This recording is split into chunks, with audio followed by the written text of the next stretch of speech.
Muy buenas, hermanos y hermanas.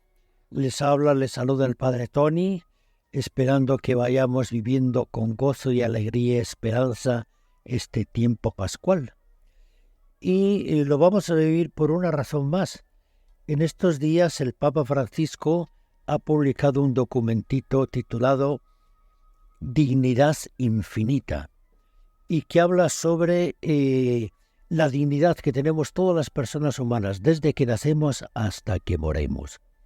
Entonces lo ha recordado esto por razones muy peculiares y muy específicas. Fíjense, hoy día se siguen violando los derechos humanos, no se respeta la dignidad de la persona humana porque hay violaciones grandes que siguen sucediendo. Y nos enumera alguna de ellas que luego las particularizaremos y las concretizaremos un poquito más. ¿Cuáles son estas violaciones graves que se están dando? La primera, el drama de la pobreza. Segundo, la guerra extendida por todo el mundo. Tercero, el trabajo de los emigrantes. Cuarto, la trata de las personas. Quinto, los abusos sexuales. Sexto, la violencia contra las mujeres. Séptimo, el aborto. 8. La maternidad subrogada. 9. La eutanasia y el suicidio asistido. 10. El descarte de las personas con discapacidad. 11. La teoría del género. 12. El cambio del sexo. Y por último, la 13. La violencia digital. Bueno, las hemos enumerado, luego las vamos a concretizar un poquito más. Pero fíjense, cuando el Papa se fija en estas cosas que son hoy violaciones graves y fundamentales a nivel mundial, lo hace rememorando lo que sucedió en el año de 1948.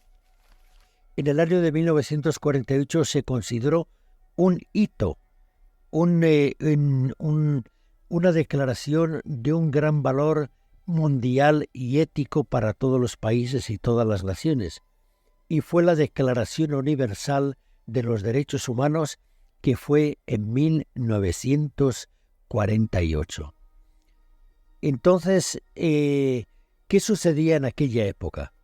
1948, fíjense, es cuando acababa la Segunda Guerra Mundial, y Occidente y todo el mundo se dio cuenta de los horrores que había padecido el mundo entero después de las segundas guerras.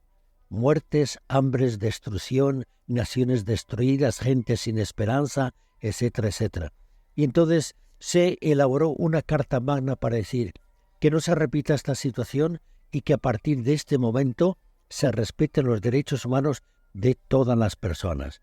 Por eso el Papa recoge y retoma, dice, aquello que sucedió entonces resulta que sigue siendo hoy terriblemente válido porque la situación de una mayoría de las personas sigue siendo enormemente grande, enormemente grave, muy vulnerable, y necesitamos hacer algo para que nuestra humanidad vaya cambiando.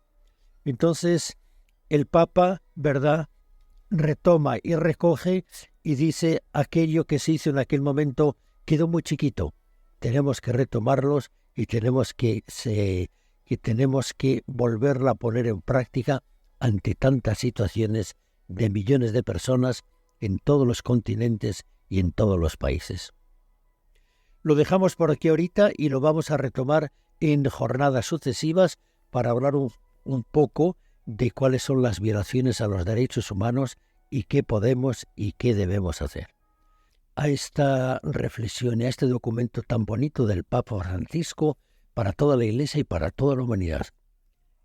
Dignidad infinita. Y hablamos un poquito el contexto, por qué el Papa dice esto en este momento y por qué vuelve a retomar lo que se dijo en 1948. 1948 termina la Segunda Guerra Mundial, Europa y Occidente quedó arrasado y destrozado a nivel político y económico y sobre todo a nivel ético. Y el Papa dice, ahorita estamos en una situación parecida. Por eso retoma el tema y nos dice cuáles son las principales violaciones a los derechos humanos. Lo primero que vamos a decir es, ¿por qué la Iglesia tiene que hablar de estos temas?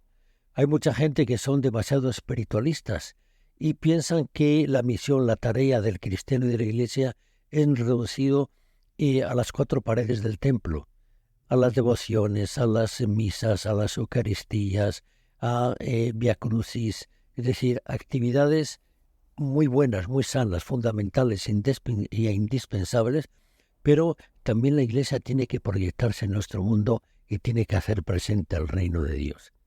Por eso la Iglesia habla y por eso la Iglesia dice. Si la Iglesia se hace presente en la defensa o la promoción de la dignidad del hombre, lo hace en la línea de su misión, que aun siendo de carácter religioso y no social o político, no puede menos de considerar al hombre en la integridad de su ser. Esto lo dijo San Juan Pablo II. Entonces, fíjense qué bonito. La misión de la Iglesia no es política, no es económica, no es cultural, no es ideológica. Es anunciar la buena nueva. Pero se hace presente e incide en nuestro mundo. Por eso nos ha recordado lo que acabamos de mencionar. Y San Juan Pablo II nos dice en la reunión de Puebla que tuvo lugar en 1979. Fíjense lo que nos dice tan bonito. La dignidad humana es un valor evangélico que no puede ser despreciado sin grande ofensa al Creador. Esta dignidad es conculcada a nivel individual cuando no son debidamente tenidos en cuenta valores como la libertad, el derecho a profesar la religión, la integridad física y psíquica, el derecho a los bienes esenciales, a la vida. Es conculcada a nivel social y político cuando el hombre no puede ejercer su derecho de participación o es sujeto a injustas e ilegítimas coacciones o sometido a torturas físicas y psíquicas.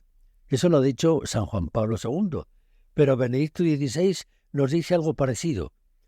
Afirmó que la dignidad de la persona es un principio fundamental que la fe en Jesucristo, crucificado y resucitado, ha defendido desde siempre, sobre todo cuando no se respeta en relación a los sujetos más sencillos e indefensos. Que todo ser humano posee una dignidad inalienable es una verdad que responde a la naturaleza humana más allá de cualquier cambio cultural. Fíjese, eso es lo que nos dicen los papas. Vamos a hablar después, posteriormente, en la próxima entrega, ¿verdad?, de lo que supone la dignidad y cómo a veces la persona humana puede traicionar esta dignidad y luchar contra su propia libertad. Lo dejamos por ahorita aquí y volveremos en una próxima entrega reflexionando sobre la dignidad infinita de la persona humana, a la cual nos ha llamado Dios, nos ha llamado Jesús, nos llama la Iglesia y nos llama nuestra vocación. Muchas gracias, buen día, lo dejamos aquí y seguimos en contacto con todos y cada uno de ustedes y que este tiempo de la Pascua nos haga crecer como hijos de Dios.